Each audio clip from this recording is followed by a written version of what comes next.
Chers amis, eh bien, bonsoir. Toujours bien aussi d'échanger comme ça, c'est édifiant pour nous. Salut Laurent. Que les gens Bonjour à connaissent tous. maintenant. Oh, Bonsoir à tous. j'entends ta douce voix. Ah, ça y est, je te Le vois. voilà même. Tu vas bien, Laurent? Très bien. Bon. Une fois encore, merci. Merci pour ton invitation, Ben. Eh bien, écoute, c'est une grande joie. Alors, Laurent, je ne te présente plus. Laurent, prof de philo. Tu es venu quelques fois sur cette émission et c'est pour moi intéressant de te faire venir. C'est déjà une joie, mais c'est intéressant parce que tu nous amènes un autre point de vue, un point de vue qu'on n'a pas l'habitude. Et cette émission, c'est aussi, elle a peut-être aussi cette vocation, des fois, de nous éveiller à de nouvelles choses. Alors, c'est pas le premier but. Le premier but, c'est de se sentir bien, d'évoquer, discuter, de se retrouver. Le deuxième but, pourquoi pas, c'est de nous éveiller à de nouvelles choses, de nouvelles formes de pensée. Et j'ai aimé avec toi aborder différentes notions philosophiques. Et on va en prendre une aujourd'hui, c'est le thème de la liberté. Et sous un angle peut-être un petit peu, je dirais, philosophique. Alors je vous explique les règles. À vous trois. À vous trois. C'est que je vais donner à chaque fois une définition sur un aspect de la liberté. Cette définition, donc, Laurent, il a de la chance, il a pris un peu d'avance, il a eu les citations en avance. Donc Laurent va s'exprimer sur cette question que je vais poser derrière cette citation. Et ensuite, vous pourrez dire ce que vous pensez. Courtement, puisqu'il y a quand même plusieurs citations, le but, c'est d'avoir un petit développement. On est d'accord? On est prêt? Prêt, feu, partez. C'est parti. Paul Valéry, je le cite dans Fluctuations sur la liberté. Liberté, c'est un de ces détestables mots qui ont plus de valeur que de sens, qui chantent plus qu'ils ne parlent, qui demandent plus qu'ils ne répondent, mais bon, mot bon pour la controverse, la dialectique et l'éloquence, aussi propres aux analyses illusoires et aux subtilités infinies qu'aux fins de phrases qui déchaînent le tonnerre. Alors là, je pense qu'on a perdu à peu près 2000 personnes. Rassurez-vous. En tout cas, vous m'avez C'est un beau mot qui veut rien dire, quoi, grosso modo. Mais toi, tu as tout compris, Nathalie. Vous pouvez réécouter les citations. Alors, ma question, Laurent. Pour Paul Valéry, liberté n'est qu'un mot pour faire de l'effet, mais il est intangible. Est-ce que pour toi, la liberté a plus de valeur que de sens? Non, j'ai envie de dire non. Je pense que le but de l'émission, c'est justement d'essayer d'en explorer le sens. Exactement. Voilà. Par contre, quand Paul Valéry écrit la liberté a plus de valeur que de sens, moi j'y vois une référence implicite à la devise de la République. Liberté, égalité, fraternité, la liberté, une valeur fondamentale, mais qu'on a fini par vider de son sens. Mais ça ne veut pas dire pour autant que la liberté n'a pas de sens. Alors les autres sur le plateau, qu'est-ce que vous en pensez? Ça donne l'impression quand même d'une approche très pessimiste, quoi. Hein. Moi, il n'est pas hyper joyeux quand il a dû écrire ça. Il me semble qu'on peut quand même, sans tomber dans l'utopie, il me semble quand même qu'on peut poursuivre la liberté, pas seulement d'un point de vue dialectique. Ouais. Après, je pense que Paul Valéry, comme disait Laurent, faisait référence peut-être à une liberté sociétale, peut-être. Nous, en tant que chrétiens, la liberté qu'on reçoit en Christ, elle est d'une autre nature. On en parlera à la fin de cette émission. Mais justement, je pense que sans cette notion de liberté selon Christ, à mon sens, il a quand même souvent raison. C'est-à-dire que sous des apparences de liberté, il n'y a pas vraiment forcément la liberté concrète. Ah bah tiens, c'est intéressant. Alors papa, qu'est-ce que toi t'en penses? Tu as cité liberté, égalité, fraternité. Est-ce que dans ce contexte-là de la République, liberté, c'est plus un mot pour faire de l'effet que qui a un sens profond et réel? Quand on voit le nombre de lois qu'il faut pour finalement encadrer la liberté, on se dit quand même que c'est surtout un mot. C'est fragile, puisque cette liberté est conditionnée par toutes les limites que l'on met partout pour permettre la coexistence. Et il me semble que si, je rejoins un peu Nathalie, si on s'arrête uniquement à cette considération-là, c'est vrai que ça semble souvent être plus un mot qu'autre chose. Ouais. Mais moi, je trouve quand même que parce que moi je suis très pragmatique. Je vois que dans certaines sociétés où justement il n'y a plus de liberté, plus du tout, là pour coup tout d'un coup on voit la différence. Hein. Là tout d'un coup on se rend compte que la liberté a une vraie valeur et un vrai sens et qu'elle n'est pas seulement un développement intellectuel. Hein. Et puis, alors je pose la question, mais est-ce que cette liberté-là, je dirais la liberté de la République ou de la société, est-ce que c'est elle qui, plus ou moins, conditionne la liberté de l'humain ? Est-ce que finalement la liberté de l'être humain, elle ne se limite pas en fonction des barrières que lui-même s'impose ? Parce que par exemple, quelqu'un qui peut être dans une dictature avec beaucoup de règles, etc., s'il est libre dans sa tête, libre dans son cœur... Il est plus libre que son geôlier, oui, Il est plus libre que son geôlier. Absolument. Il est libre, Jack, disait quelqu'un. Il est libre, Max. Max ? Ah, Jack. Il J'étais sur autre chose, libre, j'étais sur Max. Titanic. Il est libre, Max. Excusez-moi, je n'ai pas toutes les références de Il fut un autre siècle. Mais... Attends, de toute manière, la liberté, en dehors de la liberté intérieure, mais la liberté est quand même toujours conditionnée. Il y a cette fameuse phrase la liberté des uns s'arrête là où commence celle des autres. Elle sera toujours conditionnée par les relations, par le contexte, etc. Alors justement, on va revenir un petit peu sur cet angle-là après, parce que d'abord, on va aller un pas plus loin et je vais vous citer Goethe dans Faust, qui dira, Jean-Marie, on t'écoute ? Non, tu connais pas Goethe ? Si, mais enfin, je ne saurais citer... Tu ne saurais. Alors, celui-là seul est digne de la liberté, qui sait chaque jour se la conquérir. Elle est petite, donc j'ai le temps de vous la relire. Celui-là seul est digne de la liberté, qui sait chaque jour se la conquérir. Et donc ma question, Laurent, pour toi, et puis ensuite pour vous, d'après cette citation, la liberté est une quête et même une conquête. Pourquoi ? La réponse la plus simple, ce serait de dire que la liberté est une quête, que la liberté est une conquête parce qu'on ne naît pas libre, mais qu'on le devient. Et que la liberté, c'est quelque chose qui se gagne. Tu vois, c'est quelque chose qui se gagne et qui se gagne dans la lutte, dans le combat. Et pas seulement un combat contre, tu vois, une réalité extérieure, un combat pour plus de justice, mais je dirais, c'est avant tout, et je trouve que c'est intéressant parce que dans la phrase, je crois qu'il parle d'un combat de chaque jour. Oui. Et moi, je vois ça comme un combat intérieur, un combat contre nous-mêmes. Un combat contre nos tendances naturelles, un combat contre la paresse. Vous parliez tout à l'heure de la timidité. Ça, c'est un parfait exemple. Un combat contre la timidité, un combat contre certains désirs, un combat contre certaines formes d'addiction, un combat contre notre propre passé qui peut venir nous hanter et auquel on est asservi. Et voilà, moi je dirais que la liberté est une conquête dans la mesure où on ne naît pas libre, mais on devient. Mais c'est intéressant que tu dis ça, parce que dans la mesure où on ne naît pas libre, mais moi je regarde mon petit garçon, j'ai l'impression qu'il est beaucoup plus libre dans sa tête que beaucoup d'adultes. Dans le sens où j'ai l'impression qu'il n'a pas tout l'héritage culturel, le politiquement correct. On n'a pas l'impression que... Moi, j'ai juste l'impression qu'il est heureux de manger, heureux de boire, heureux de dormir. Il est dans sa simplicité, je vois beaucoup de liberté.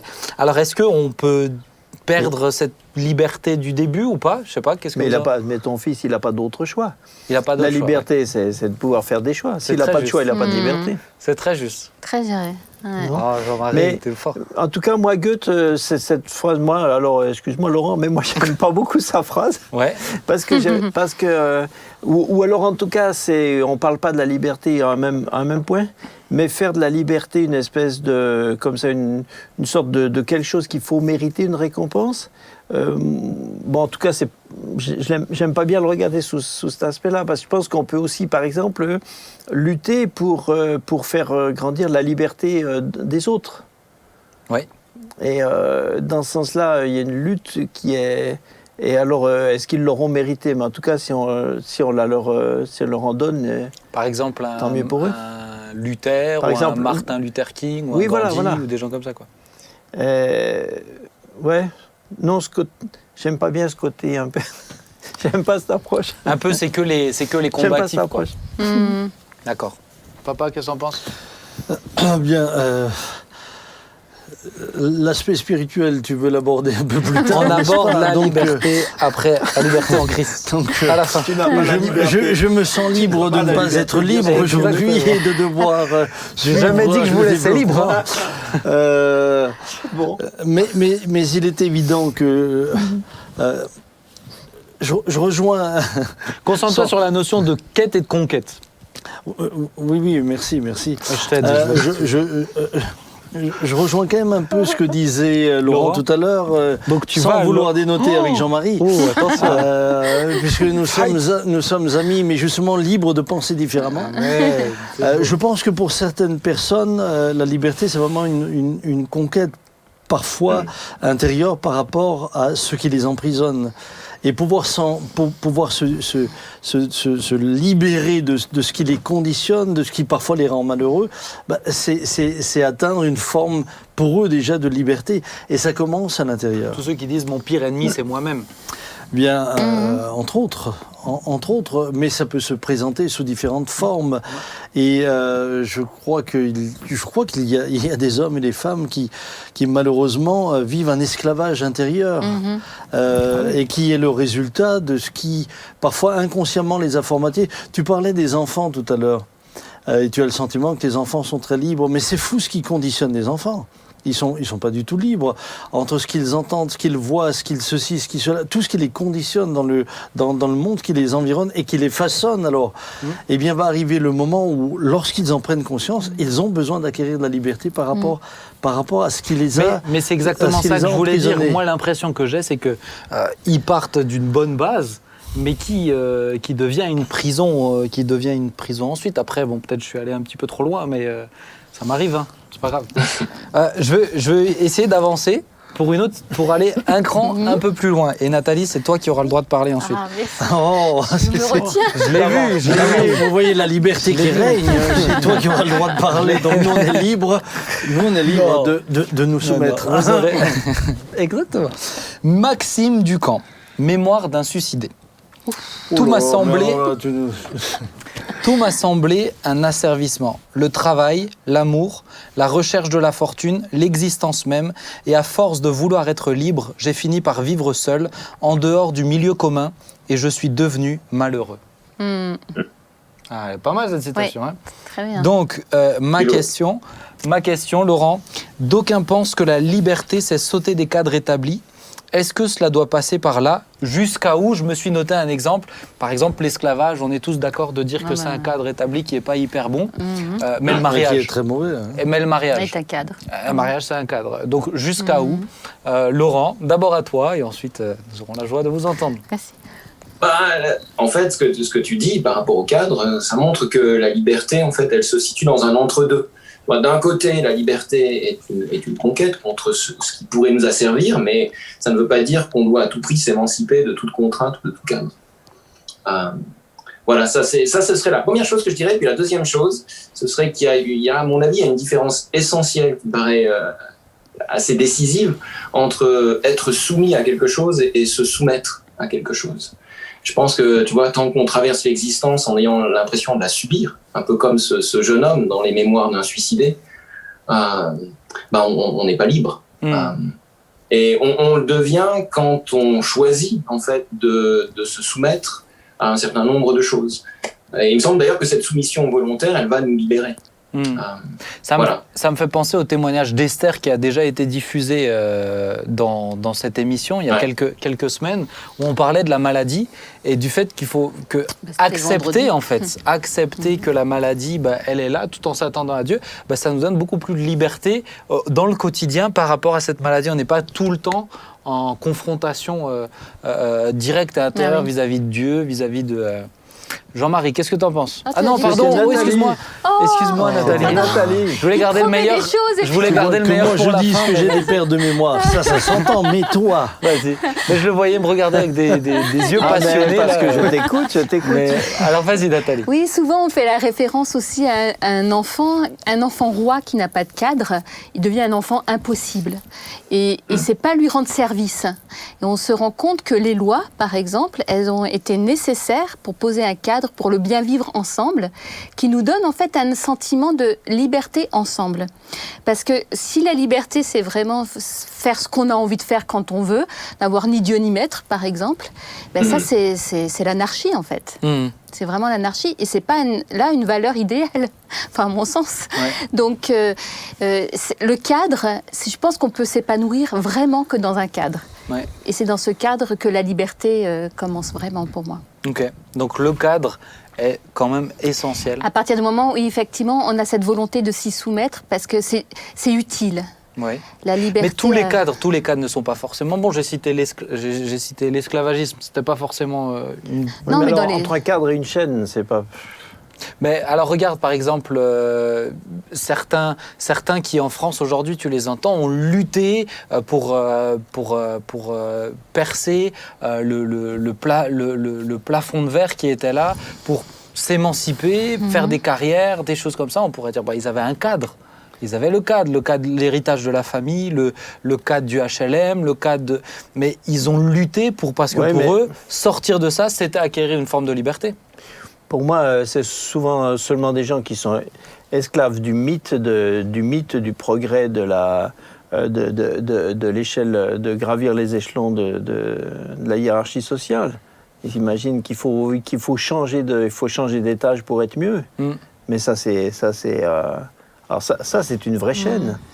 Donc moi j'aime bien dire même une belle peinture, si belle soit-elle, elle est plus belle dans un cadre. Ouais. T'es fort, Jean-Marie. Ah, tu vois. C'est bien ce qu'il dit, Laurent. Hein, franchement. C'est bien. Non, mais je suis assez d'accord. Bien que je pense que pour certains, c'est, en tout cas, ils te l'exprimeront en disant, forcément, je suis plus heureux aujourd'hui. Eux, ils te l'exprimeront comme ça. Papa, qu'est-ce que toi tu en penses ?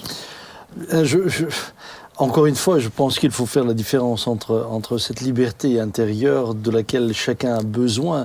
Et pour moi, une fois que j'ai acquis cette liberté intérieure, je suis d'autant plus à l'aise là où il y a des cadres. Ouais.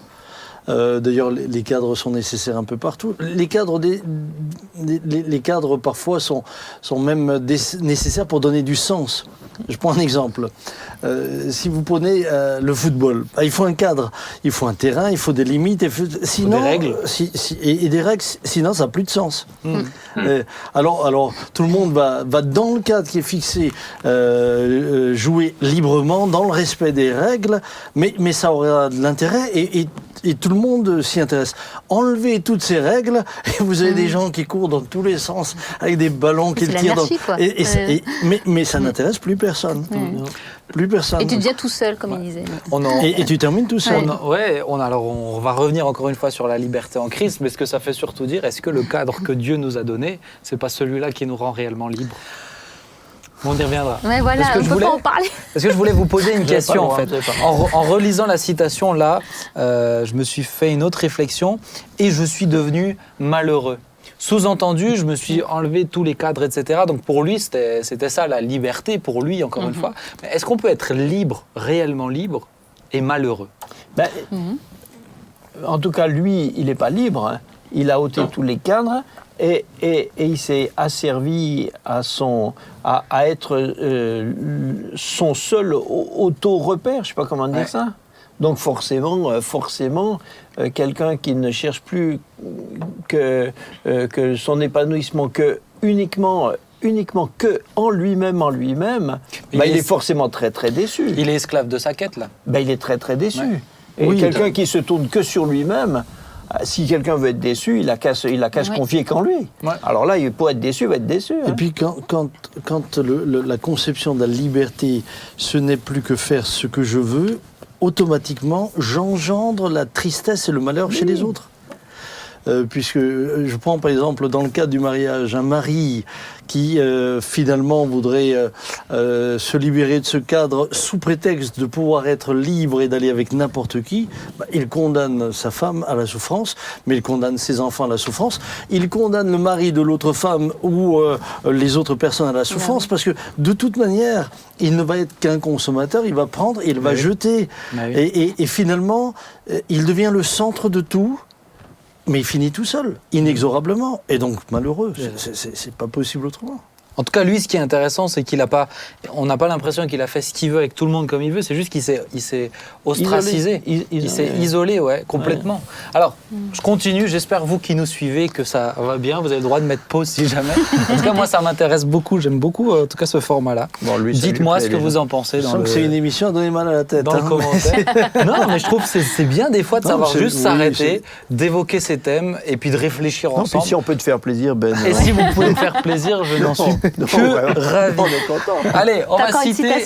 J'en ai encore deux. On va citer quelqu'un que j'aime beaucoup, René Descartes, Les principes de la philosophie, et qui dira que la principale perfection de l'homme est d'avoir un libre arbitre, et que c'est ce qui le rend digne de louange ou de blâme. D'après cette citation, Laurent, la liberté est une responsabilité. Absolument. La réponse, je pourrais m'arrêter là.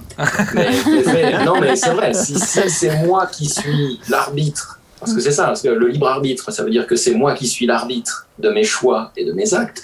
Autrement dit, c'est moi qui en suis l'auteur, forcément, j'en suis responsable. Il suffit de rapporter ce que dit Descartes à Adam et Ève pour se rendre compte, en fait, du lien étroit entre liberté et responsabilité. Tu vois, le loup qui tue une brebis, lui, il n'est pas, contrairement à ce que dit Descartes, digne de blâme. Il n'est pas libre, il est mu par l'instinct. Mais Adam et Ève, eux, par contre, sont dignes de blâme parce qu'ils étaient libres. Non, la liberté, de toute évidence, elle implique la responsabilité. Ce qui montre aussi, d'ailleurs, une petite parenthèse, que la liberté, tu vois, c'est pas seulement ce sentiment de légèreté auquel on l'associe parfois. Ben c'est ça, et puis c'est ce que tu évoquais tout à l'heure. C'est que si pour toi la liberté, c'est je fais ce que je veux comme je veux, c'est faux, parce que quand tu es libre, tu es responsable. C'est ça. Tu es responsable. C'est ça. Après, il y a des limites aussi. Je pense à des situations où des personnes se sont... pour respecter un certain cadre, sacrifier, on peut dire sacrifier. J'ai vu des personnes tomber en dépression, notamment pour avoir été dans l'autre extrême. Est-ce que tu peux nous donner un exemple un peu tangible ? Oui, je pense à des situations précises. Il y a des personnes qui, justement, alors là aussi l'idée du mariage, dans un mariage très, très malheureux, ont subi vraiment des choses terribles dans leur mariage. Et comme un mariage est à respecter envers et contre tout, c'est même parfois au prix d'une vie, parfois. Donc, des personnes qui tombent en dépression. Et là, on est en droit de s'interroger. OK, le cadre, il est beau quand il est fait selon l'écriture, il est beau. Mais lorsque on ne respecte pas ce cadre, qu'on est obligé de s'y soumettre, là, après, je trouve qu'il y a des limites. Qu'est-ce que vous en pensez ? Tu me vois, ça me touche beaucoup. C'est la première fois que mon fils me voit. Et je dois dire que j'apprécie énormément. Je peux continuer si vous le souhaitez. Alors, cher fils, voilà ce que j'en pense. Encore une fois, je rejoins et je suis très heureux que notre ami introduise toujours ce qui est dit. Je pense que c'est justement cette responsabilité qui nous amène à mieux gérer la liberté que nous avons. Parce que la liberté engendre toujours des conséquences. Ce que décrit Nathalie, je pense que dans le cadre de ce mariage, il y en a un des deux qui n'a pas compris que sa liberté s'arrête là où commence celle de l'autre. Et donc, il rend l'autre esclave au nom parfois du cadre. Et j'ai vu ça, j'ai vu parfois dans certains couples, l'un des deux utiliser le cadre pour finalement imposer à l'autre une vraie dictature en lui disant « t'as pas le droit de me quitter ». On est mariés, On est mariés, tu t'es engagé devant Dieu, à quelque part, t'es fichu. C'est ça. T'es fichu, mais il se rend pas compte que lui, il ne respecte pas du tout le cadre du mariage que Dieu a établi. Et à ce moment-là, la liberté, c'est aussi justement d'interroger celui qui finalement nous aurait rendu otages du cadre. C'est ça. Ouais. Ok. Ouais. Je suis très d'accord par contre avec cette approche. Ça c'est bien. Ça nous fait du bien. Je crois que la liberté, effectivement, et j'aime bien la notion de la définir en recourant à sa relation avec les responsabilités, oui. Quelqu'un de libre, c'est quelqu'un qui sait se soumettre lui-même à des contraintes, à des limites, et parce qu'il n'y est pas soumis par la force, mais parce qu'il s'y soumet lui, alors il est libre. C'est ça. C'est ça. La liberté, c'est pas je fais ce que je veux, je dis ce que je c'est ceci. Mais c'est souvent comme ça que c'est compris. Mais c'est ça, la majorité des gens me disent pas la même chose. Moi je suis libre. Ça veut dire je fais ce que je veux, comme je veux, quand je veux, où je veux, et je dis ce que je veux, et je pense. On pourrait y voir une contradiction, alors que pas du tout. Entre liberté et règle, il n'y a pas de contradiction. Au contraire, ça va de pair. Je termine justement. Je crois que c'est Saint-Exupéry qui parlait, qui s'exprime sur ça au niveau des être responsable. Enfin bon, je ne sais pas. C'est pas Spinoza aussi, je crois. Ouais, alors là, oui, Laurent dit oui, donc c'est juste. Vous avez un 7 sur 10, c'est très bien. Non, mais j'ai 0 sur 10, je suis cité personne. Alors, si ce n'est Jésus-Christ qui, lui... 9 sur 10, 9 sur 10. Mais c'est quand qu'on a le droit d'en parler. On arrive à la fin, écoutez bien, Michel de Montaigne, dans ses essais, qui dira, et c'est la conclusion de cette deuxième partie de ce raisonnement, la vraie liberté, c'est pouvoir toute chose sur soi. C'est ce que tu disais, Jean-Marie. Et donc, la liberté, c'est... Peux-tu répéter ? La vraie liberté, c'est pouvoir toute chose sur soi. Donc, la liberté, c'est la maîtrise de soi. Au-delà de là, il n'y a pas que la responsabilité, il y a aussi la maîtrise de soi. Alors, Laurent, vrai ou faux ?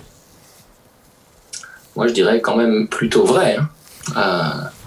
Et Montaigne, d'ailleurs, petite parenthèse, juste après avoir écrit Être libre, enfin la vraie liberté, c'est pouvoir toute chose sur soi, dit l'homme le plus puissant, c'est celui qui reste maître de soi-même. Et ce qui est vachement intéressant, c'est que juste après, je me suis noté ce passage, c'est dans les essais, il dit, je cite, il faut, donc, pour rester maître de soi, il faut tenir son cœur nourri. Ça, j'ai trouvé vachement intéressant. Après, ça va servir de transition pour l'approche biblique, après l'approche philosophique. Donc, pour rester maître de soi, il faut tenir son cœur nourri de provisions fortes et solides. J'ai trouvé ça vachement intéressant, d'autant plus que Montaigne, au fond, ce qu'il est en train de dire, c'est que quelque chose doit nous permettre de rester maître de nous-mêmes, quelque chose doit nous permettre de rester ancré, de rester serein, et surtout, finalement, quand les temps sont durs. Montaigne va parler de tempête. Et ça, j'ai trouvé que c'était vraiment sa perspective, elle n'est pas du tout chrétienne. Je pense pas, c'est plus une perspective humaniste. Mais voilà, c'est peut-être une transition parfaite. Il faut tenir son cœur nourri de provisions fortes et solides. Écoute, embrayer et enchaîner avec ça. Laurent, c'est ce que j'allais faire. Merci Laurent de nous libérer. On va même pas s'arrêter sur cette citation parce que c'est vraiment la transition. Et Laurent, déjà, je te remercie vraiment pour cet échange qui était riche et excellent. Moi, j'ai beaucoup aimé. À bientôt, Laurent. À la prochaine. Merci Laurent. Ciao, ciao. Très bien. Mais pourquoi Laurent nous quitte-t-il comme s'il n'était pas spirituel pour traiter du reste ? Mais arrête donc. C'est pas faux ça d'ailleurs. Moi c'est l'approche philosophique. J'ai tort et maintenant vous pouvez y aller. Maintenant on va corriger tes propos, Laurent. Laurent. Voilà, c'est exactement ça. Merci. Nous on sait que tu es profondément spirituel et tu aimes le Seigneur. Mais bien sûr. Merci Laurent. À bientôt. Tu n'es pas un faire-valoir. Exactement. Alors, ma question, justement, elle était là-dedans, elle était dans le texte de Galates. Et c'est celui sur lequel je voudrais m'arrêter. Galates 5.1, c'est pour la liberté que Christ nous a affranchis. Demeurez donc fermes et ne vous laissez pas mettre de nouveau sous le joug de la servitude. Et donc là, on s'arrête sur la liberté en Christ. Et Galates, ici, il dit clairement, la liberté, on peut la perdre. Maintenant, je pense que c'est important de remettre le contexte dans lequel l'apôtre Paul dit ça. Il parle de la liberté par rapport à la loi. C'est ça. Et là, à nouveau, on ne parle pas de la liberté dans le sens où nous sommes en train de la traiter, même si, évidemment, on peut toujours faire des parallèles. Mais à mon sens, la parole de Jésus est beaucoup plus forte dans ce sens-là. Excuse-moi. Vas-y, tu peux nous la citer. J'ai pas choisi la bonne citation. Vas-y. Non, mais Non, vas-y, je parce veux laisser- qu'après, je vais embrayer sur une autre notion de liberté. Vas-y. D'accord, mais vous connaîtrez la vérité vous rendra libre. En fait, je crois que le fait de découvrir la vérité sur nous-mêmes, la vérité sur le pécheur que je suis, sur tout ce qui me rend esclave, parce que finalement, ma nature charnelle, est-ce qu'il va me rendre esclave?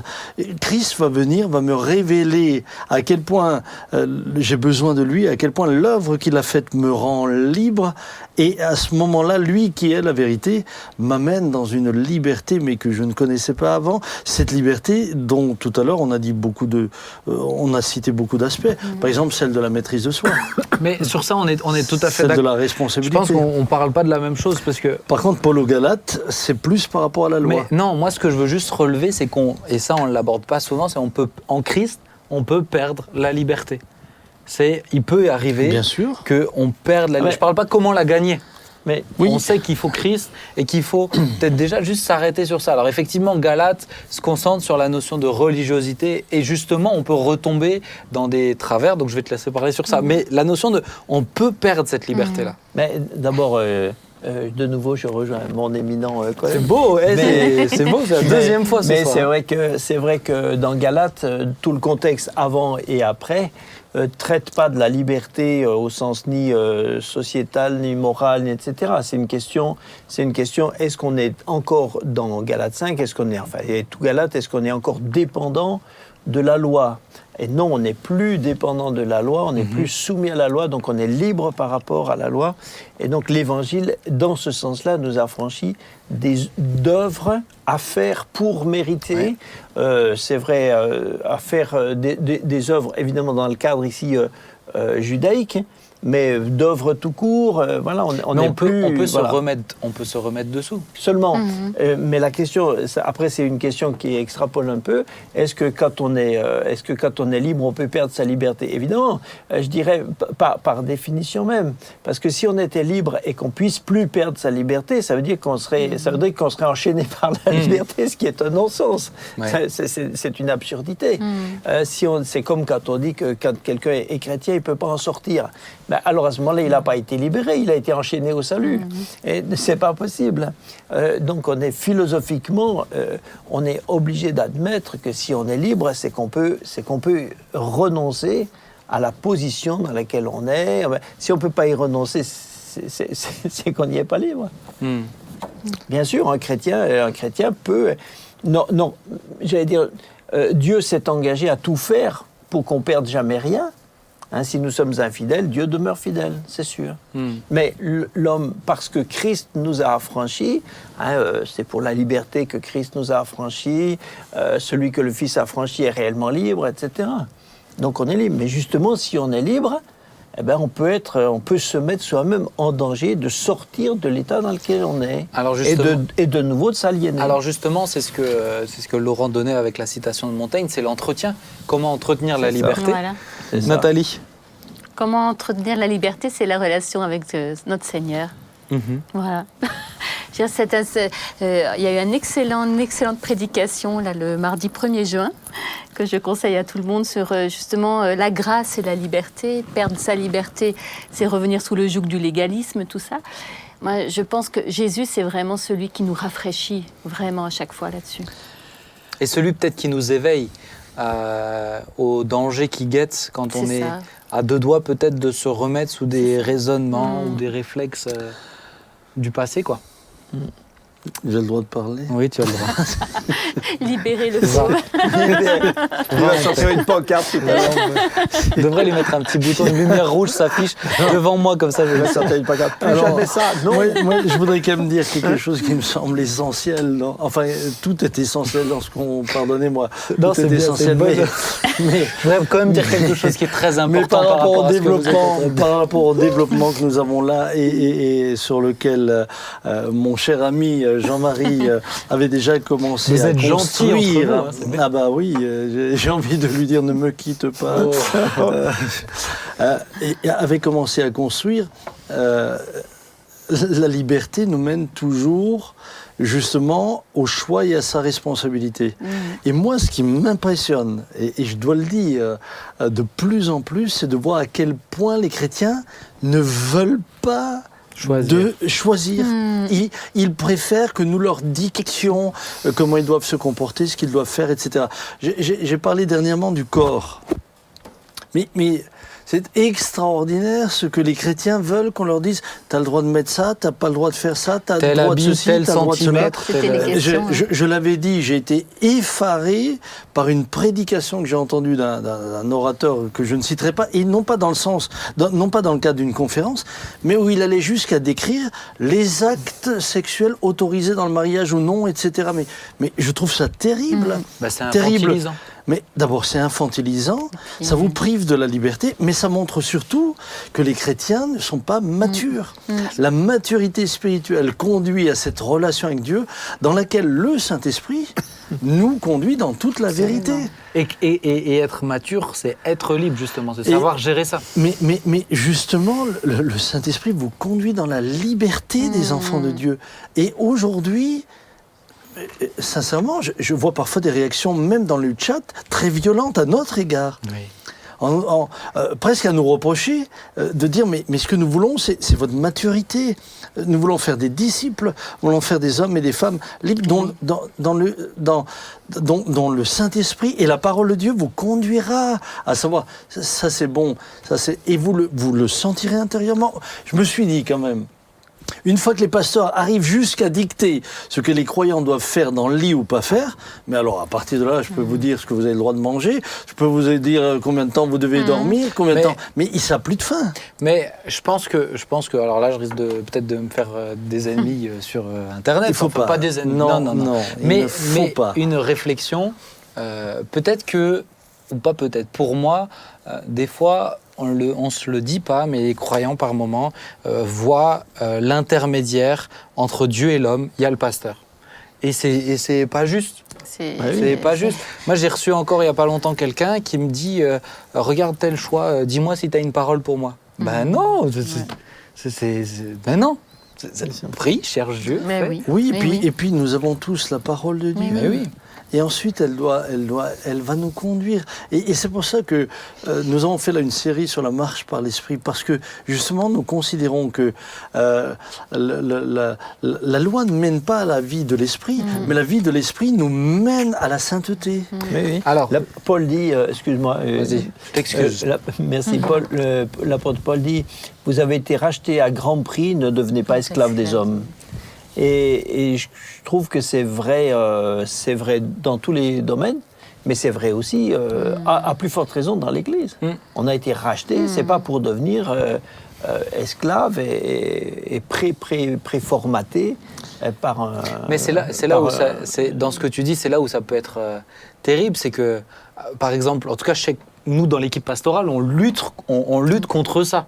On ne veut pas entretenir un système qui fait qu'on donne juste aux gens ce qu'ils veulent penser, ce qu'ils doivent faire, ce qu'ils ne doivent pas faire. Mais on sent une pression même du côté des croyants qui attendent ça et qui pourraient être mais bien sûr, parce que la liberté est toujours plus difficile à gérer. Mais justement.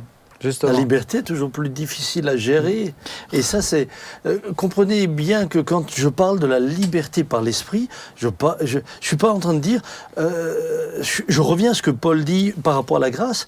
C'est pas parce que nous avons été graciés qu'au nom de la grâce, maintenant, nous faisons tout et n'importe quoi. Au contraire, mais la volonté d'être conduit par l'esprit nous mène à la sainteté. Mais regarde la parole. Merci, c'est gentil. Mais c'est bien là, je vois que le bouton, il s'est allumé d'un coup.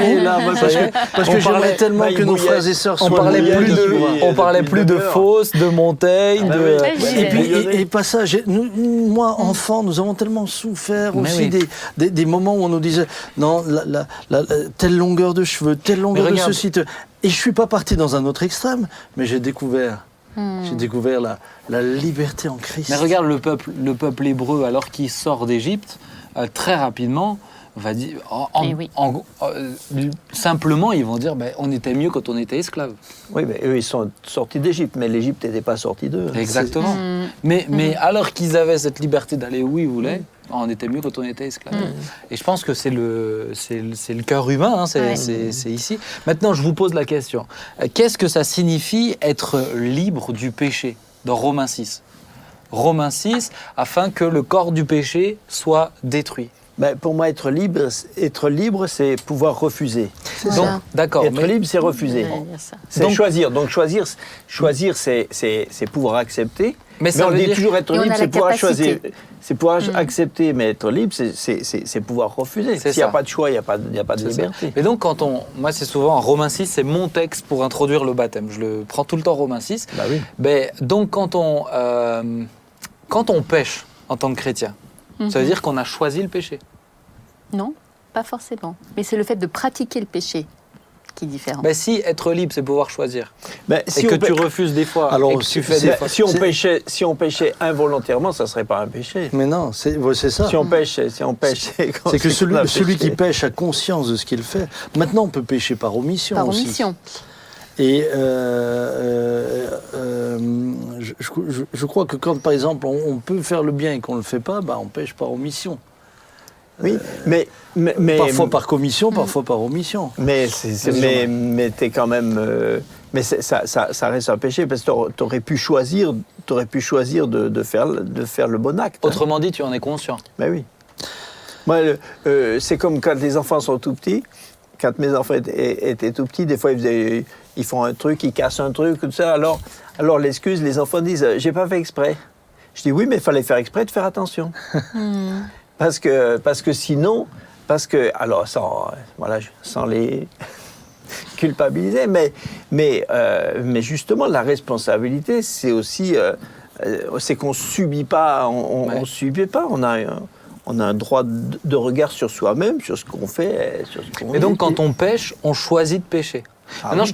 je te prends l'exemple de quelqu'un un chrétien qui est dans une addiction. Comment il fait face à l'addiction?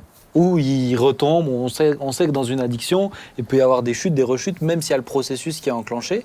Ça veut dire qu'il pêche, ça veut dire qu'il le choisit à chaque fois. Ça veut dire que concrètement, il aurait pu dire non et il est quand même toujours addict ou... En tout cas, parce que c'est une addiction, si on devait en conclure qu'au bout d'un certain temps, quand ça peut être classé dans l'addiction, ben maintenant c'est plus un plus de péché, responsabilité. c'est plus un péché parce que c'est une addiction. Et ça, c'est ce que la société nous bassine avec ça. Et c'est pour ça qu'on ne sait même plus condamner les coupables. Parce qu'on décide que finalement ils ne sont pas coupables. Et ça, c'est une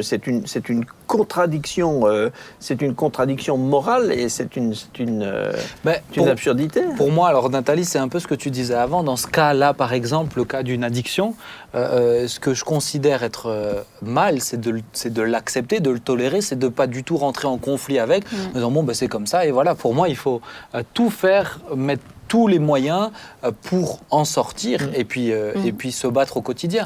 Je pense que dans ce cadre-là, effectivement, c'est ça que Dieu va regarder pour que tu en sortes. Oui, on peut très bien considérer que quelqu'un n'est plus libre. Maintenant qu'il est dans l'addiction, il est plus libre. Mais c'est pas parce que maintenant il est plus libre qu'il est moins coupable.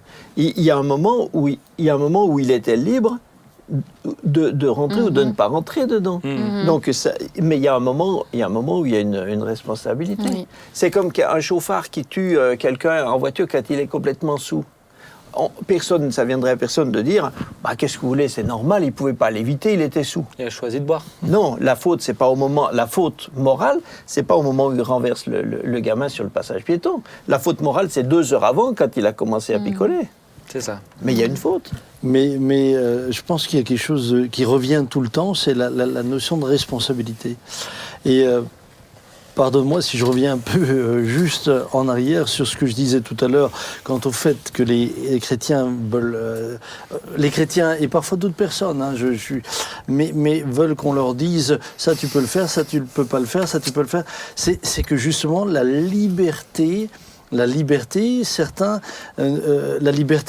refusent de la gérer parce qu'elle entraîne leur responsabilité. Ah oui. Et on préfère se cacher derrière le pasteur a dit ou n'a pas dit, Il faut du courage. plutôt que de prendre la responsabilité.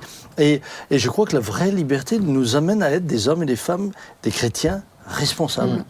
Capable de dire oui, capable de dire non, capable d'assumer ensuite pourquoi on a dit oui et pourquoi on a dit Il faut non. du courage. pour être libre. Mais pas juste de se cacher derrière « Ah non, mais le pasteur a dit » ou « Il l'a pas dit ».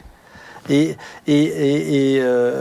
encore une fois, par rapport aux addictions, on est dans la même chose. Si l'addiction en soi fait qu'à la fin, elle est justifiée parce qu'on est addict, alors plus rien n'a de sens. Non, c'est pas ça que je veux dire. Il y a une responsabilité. C'est sa responsabilité. Être engagé, et sa c'est de lutter contre son addiction. C'est de lutter contre. C'est de exactement lutter ça. contre son addiction, bien sûr. Et dans ça, il a sa liberté.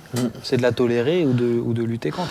Oui, les gens me disent parfois, pasteur, c'était plus fort que moi. Mais ça veut dire quoi? C'est comme si David avait dit à l'Éternel, oui, en voyant Bathsheba, c'était plus fort que moi. Il y a un moment donné, il a fait le choix de regarder, ensuite de convoiter. Et c'est vrai qu'il y a un moment donné, si tu prends pas la décision à temps, oui, ça devient plus fort que toi. Et puis ensuite, tu as tous les éléments et les arguments pour excuser l'acte que tu fais, hormis que Dieu, lui, va le juger. Et la liberté, comment l'entretenir? C'est justement...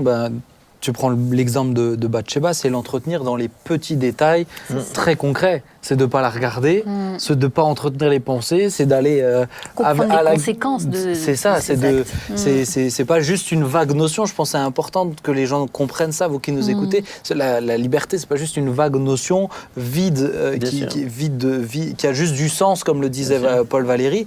Mais au contraire, c'est dans du très concret, ça s'entretient dans des petits détails si on veut rester libre. Bien sûr. Alors Jean-Marie, on arrive vraiment sur la fin. Je te laisse le mot de la fin. Je me suis noté, Jean-Marie, je me suis noté une question pour toi. Jean-Marie, quelle était pour toi la définition de la liberté avant Christ et après Christ dans ta vie? Avant Christ, c'était simple. Je voulais faire ce que je veux, quand je veux, où je veux, avec qui je veux. Ça avait le mérite d'être... C'était assez réducteur, c'était limpide, voilà. Et maintenant... N'étais-je pas un peu égoïste quand même? Complètement. C'était égoïste, c'était toxique pour moi et pour tout le monde. Et tu le vivais? En tout cas, je faisais tout ce que je... Est-ce que tu étais heureux dans cette forme de liberté? Ah non, j'étais pas content, non. Non, j'étais souvent... je suis pas un caractère dépressif, donc j'étais jamais déprimé, quoi. Mais profondément, moi, je trouvais profondément que la vie était un non-sens. Vide de sens. Je dis pas comment, mais des fois, je regardais le soir, j'étais là, je regardais par la fenêtre, je disais, mais la vie, c'est enfin, voilà. Et aujourd'hui, c'est bête. La liberté en alors qu'aujourd'hui, j'ai depuis que je connais Jésus, donc en étant devenu, en étant rentré dans, entre guillemets, dans le cadre du royaume de Dieu, maintenant, je sais qui je suis suis pas, ce que je suis censé y faire ou pas, et tout ça. Et du coup, comme je suis très d'accord avec, ce que Dieu, le cadre de ce que Dieu a fait de moi et dans lequel il m'a mis. Du coup, je suis content. Magnifique. Alors j'essaye de faire. J'essaye. Il y a des ratés, mais on progresse tous dans la liberté. voilà, j'essaie. Super.